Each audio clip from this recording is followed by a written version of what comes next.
So ayun, what's up mga basher? O i-bash nyo na ulit to dahil may ipopost na naman ako na job hirings papunta dito sa New Zealand para sa mga kapwa ko Pilipino na pangarap din makapagtrabaho dito bilang plumber at pipe fitter.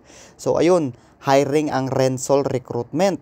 Nung nakaraan yung job posting ko, yung na-share ko, nagawan ko ng content is Peridot International yung agency.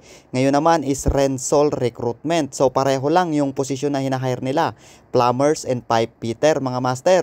So ayun, baka para sa inyo ang job opportunity na ito, huwag nyong pansinin yung mga utak talangka na yan. Kasi nga may job hirings, nagpo-post yung agency, ibig sabihin may employer sila dito sa New Zealand.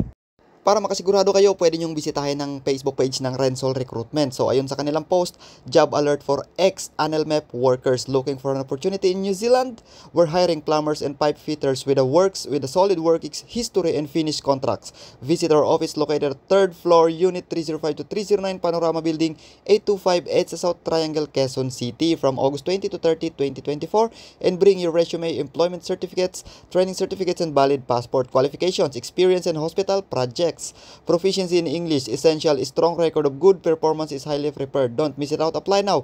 Zero guarantee, no placement fee, no processing fee. So sana makatulong ang video na ito mga master. Syempre, Sana All TV, ang vlogger-vloggeran dito sa New Zealand. Syempre, laging proud Pinoy at laging pusong Pinoy.